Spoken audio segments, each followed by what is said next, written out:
में दलित और पिछड़ों की नुमाइंदगी करने वाले, प्रतिनिधित्व करने वाले यहाँ पर सदस्य बैठे हुए हैं, लेकिन सब के सब पंगु हैं। और आप पंगु हैं, इसलिए यहाँ पर आप देख रहे हैं, कुछ भी कहे, सच्चाई नहीं छुपने वाली। माननीय सदस्य पीछे गए, माननीय सदस्य यहाँ पर दलित और पिछड़ों का साथ करने का काम कर रही है। यहाँ पर अगर बात करो अनुसूचित जनजाति की, यहाँ बात करो जातिवाद जनगणना की, माननीय सदस्य पल्लवी पटेल जी पीछे में आइए। 72 के जाने माने भाजपा के वरिष्ठ नेता और व्यापारियों के बिछड़े दलित और सर समाज के नेता अशोक कुमार गुप्ता जी, सर आपको चैनल पे बहुत बहुत धन्यवाद। सर बात करेंगे जिस तरह नेताजी अभी कुछ दिन पहले विधानसभा लखनऊ में विधायिका पल्लवी पटेल जी ने संसद में बैठे भाजपा के सभी पिछड़े वर्ग के नेताओं को पंगु बताया, इसको आप किस नज़र से देखते हैं? देखिए, ये जो है पल्लवी पटेल जी हमारी सम्मानित विधायिका हैं और सदन की सदस्य हैं, और मैं इस बात को सबको बताना चाहता हूं कि जिस तरह से उन्होंने सदन में बैठे हमारे भाजपा के पिछड़े वर्ग के सभी हमारे नेता और हमारे प्रतिनिधि थे, उनको पंगु बताना, ये अपने आप में जो है सदन की गरिमा को गिराना है। किसी व्यक्ति पर जो है इस तरह का आरोप प्रत्यारोप नहीं करना चाहिए। रही बात की जो है इसमें कि उन्होंने पिछड़े वर्ग के नेताओं को टारगेट करते हुए जो है सीधे जो है हमला बोला है, इस पर उनको जो है माफ़ी मांगनी चाहिए कि इसे पिछड़े वर्ग के सभी नेता जो भाजपा में दिन रात अपना काम कर रहे हैं और हमारे प्रतिनिधि हैं और प्रतिनिधित्व दे रहे हैं, उनको जो है उनसे माफ़ी मांगनी चाहिए। तो क्या लगता है कि जिस तरह सदन में बहस हुआ, इससे क्या समाज में इफेक्ट पड़ेगा सर? देखिए, भारतीय जनता पार्टी लोकतांत्रिक मूल्यों के आधार पर चलती है। अगर देखा जाए तो देश का अपना संविधान है, उस तरह से भी भारतीय जनता पार्टी भी पूरी तरह से संवैधानिक पार्टी है।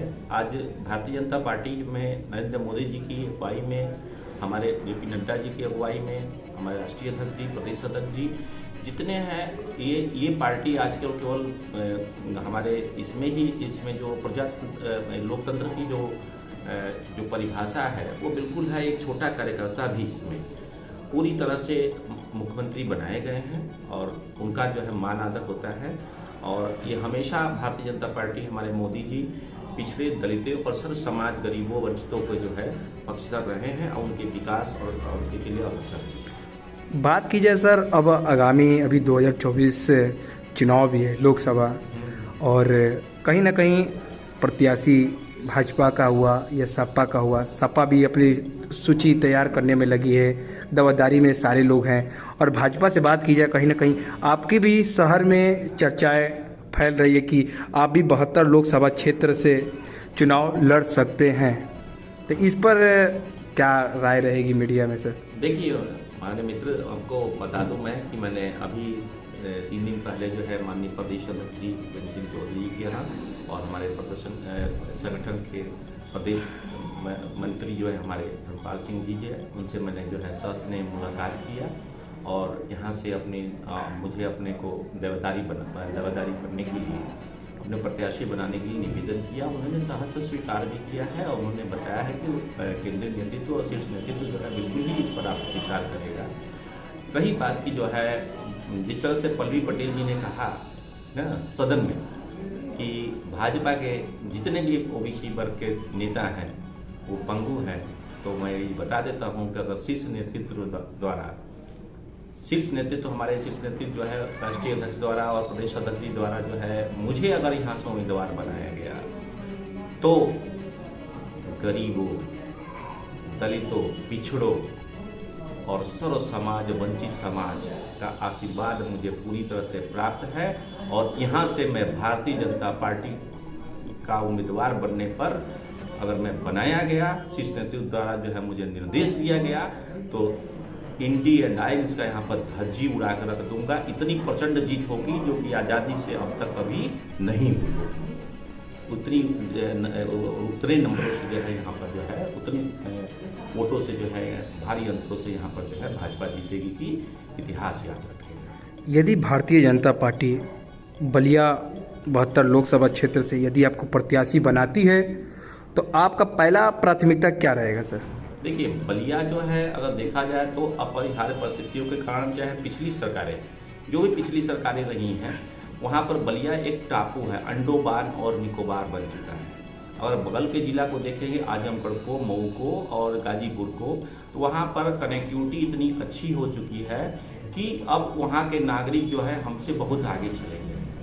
लेकिन बलिया एक जो है जहाँ मंगल पांडे की धरती है, महर्षि भृगु की धरती है और चंद्रशेखर जी की धरती है ना, इसको जिस तरह से जो है एक जो है काट के रखा गया है, इस कटौती को मैं पूरी तरह से भर दूंगा और जनपद ही नहीं, जनपद का हर कोने में व्यवसायी से लेकर के गरीबों और दलितों को इतना काम होगा, इतना विकास होगा कि बलिया जो है पूरे विश्व में अपनी छवि बना।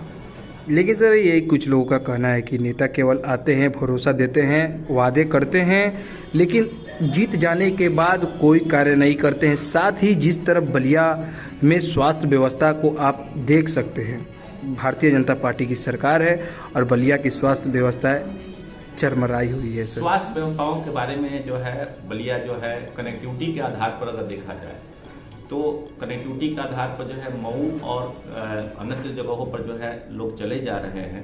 यहाँ पर चिकित्सकों की भारी कमी है, ये मैं स्वीकार करता हूँ। और मेरा जो है प्रथम जो है उद्देश्य यही होगा कि यहाँ पर एक मेडिकल कॉलेज जो है सबसे पहले स्थापित करूँ। और दूसरी चीज़ जो ये है कि बलिया में पूर्वांचल एक्सप्रेसवे जो कि गाजीपुर तक रह गया, जो बलिया के लोगों के साथ जो है एक ठगी हुआ है ना, उस ठगी को मैं ख़त्म करूँ और पूरे जनपद में ट्रेनों का विकास और इंडस्ट्रियल एरिया का अधिग्रहण, स्पेशल इकोनॉमिक जोन और युवाओं को रोजगार देने हेतु पिछड़ों, दलितों, वंचितों जो समाज से दूर कट गए हैं ना, उनको जो है समाज की मुख्य धारा से जोड़ते हुए और विकास की तरफ अग्रसर करते हुए मैं ये अलग जगाता हूँ कि जो है यहाँ पर मैं विकास करूँगा। लेकिन सर जिस तरह आप विकास की बात करते हैं, बलिया में तमाम प्रकार की अभी ऐसी कॉलोनियां हैं जो कि नगरपालिका क्षेत्र के अंतर्गत आती है और साथ ही विधानसभा और लोकसभा क्षेत्र के अंतर्गत आती है। वहाँ की जो स्थिति है बहुत ही दयनीय है और कहीं ना कहीं शिक्षा भी बलिया में अभी पिछड़ापन चल रहा है। और लेकिन लोग कहते हैं कि नेताजी आएंगे, वादे पूरे करेंगे, जीत जाने के बाद वो गायब हो जाते हैं। ये आपको और हमारे सभी मित्रों को जो है ये पता है कि मेरे पास एक मोटरसाइकिल है जो 17 साल पर पुरानी है और मैंने जो है शिक्षा में जो है 17 साल गुजारा है। और यहाँ के जितने गरीब और दूसरे तबके के जितने लोग हैं, व्यवसायी हैं, सबके दिलों का दर्द मैं जानता हूँ और आम जनमानस की जो पीड़ा है उसको मैं समझता हूँ। और मुझे पूरी तरह से याद रहेगा ये पीड़ा जीतने के बाद भी अगर मुझे अवसर मिला तो, और उस पीड़ा को मैं ख़त्म करके रहूँगा। तो आप 72 लोकसभा क्षेत्र बलिया जो कि हॉट सीट मानी जाती है, बलिया वही बलिया है जो आज़ादी में सबसे पहला बलिया आज़ाद हुआ था। उस सीट, हॉट सीट से आप आखिर चुनाव क्यों लड़ना चाहते हैं सर? आपका चुनाव लड़ने का क्या उद्देश्य है? क्योंकि आप एक व्यापारी नेता हैं। मैं व्यवसायियों के हूँ और मैं शिक्षक हूँ। देखिए, चुनाव में मुझे जो है और राजनीति में मुझे प्रेरणा इसलिए होगी कि हमें सबसे मुख्य धारा ये है कि हमारे जो वंचित समाज है, गरीब समाज है, दलित समाज है और जो जितने समाज हैं उनकी जो पीड़ाएं हैं उनको मैं देखते हुए, उनसे मरमाहत होते हुए मैंने ये ठाना है कि मैं अगर मुझे अवसर मिला तो इनकी सेवा करने के लिए मैं चुनाव लड़ूंगा। बात की जाए सर, बलिया में कितने % जो है ओबीसी के मतदाता हैं सर लगभग? देखिए, बलिया का आधार जो है 2014 में जो है यहाँ पर भारतीय जनता पार्टी माननीय मोदी जी के आह्वान पर जो है प्रचंड वोटों से जीती। लेकिन उसमें से लगभग जो है हमारा व्यवसायी और पिछड़ा वर्ग और दलित वर्ग जो है ये इतनी क्षमता में है कि किसी पार्टी को यहाँ प्रचंड जीत दिला सकते हैं। यदि आप सर चुनाव लड़ते हैं तो आप ही को जनता क्यों चुनेगा? देखिए, हमारे आखिर अशोक ही गुप्ता क्यों? देखिए अशोक गुप्ता क्यों, मतलब क्या ये चीज़ है, मैंने जो है अपने समाज के प्रति अपने जीवन को समर्पित किया है और मैं प्रतिबद्ध हूँ और निश्चित रूप से मैं विकास करूँगा। जो कमियां आज़ादी से आज तक रह गई हैं उसको इतिहास में से उसको हमें मिटाना है। और दूसरी चीज़ कि यहाँ पर सबसे बड़ी परेशानी ये है कि जो वंचित समाज है ना, जो जिसको अभी समाज की मुख्य धारा से नहीं जोड़ पाए हैं, अगर मैं उनको समाज की मुख्य धारा से जोड़ पाया तो जो है अच्छा जीवन दे पाया तो ये मेरे लिए सबसे बड़ा सौभाग्य की बात होगी। और ऐसा जो है सेवा जो है मंदिरों में तो भगवान से आशीर्वाद मिलता है, लेकिन इससे जो है पूरे ब्रह्मांड से आशीर्वाद मिलता है। ठीक सर, बहुत बहुत धन्यवाद चैनल पे बात करने के लिए।